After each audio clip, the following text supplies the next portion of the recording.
Breathe better and sleep deeper with the Levoit Classic 160 Top Fill Humidifier. Don't wait.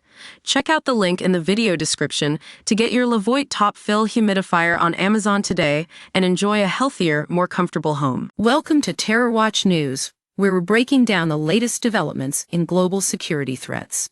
Today, we're examining the rise of extremist violence in the US and Europe. And what's behind it?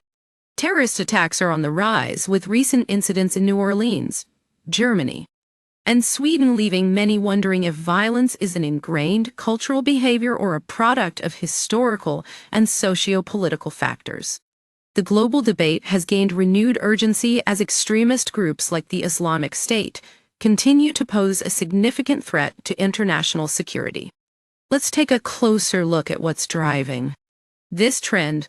According to Dan Shuftan, director of the University of Haifa's National Security Studies Center, immigration has extended the cultural influence of violent extremism from the Middle East to Western societies. Millions of people are coming to Europe and the United States, he says. And what they bring with them very often is their culture, including the violent part of their culture. Shuftan notes that these immigrants often come from countries where violence is more prevalent. And when they settle in a new country, they may continue to bring this violence with them. But is it really that simple? Experts argue that violence and Islamic culture are not always linked. However, Shuftan emphasizes that some countries are indeed more violent than others, and immigrants from these cultures can influence their adopted countries in significant ways. The problem is that they come from an environment where, when you have a grievance, you kill people, he says. The role of the Islamic State cannot be overstated. Despite its territorial losses in 2019, it continues to inspire individuals worldwide, often resulting in lone wolf terrorist attacks.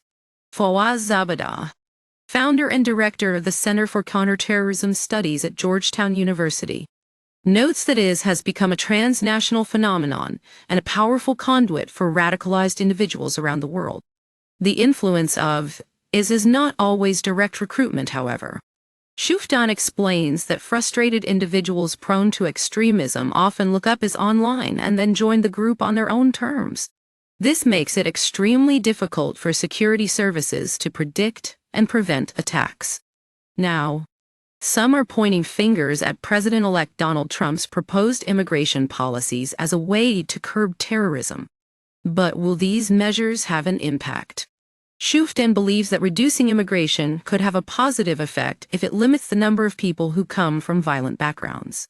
One thing is clear: public spaces in the US and Europe remain vulnerable to terrorist attacks. While authorities can take steps to mitigate risks, complete protection is nearly impossible. As Fawaz Zabada notes, there is no such thing as absolute security when it comes to public gatherings. The recent surge in attacks serves as a stark reminder that the threat of terrorism is ever present. Thanks for watching Terror Watch News. We'll continue to bring you updates on this developing story and other global security threats.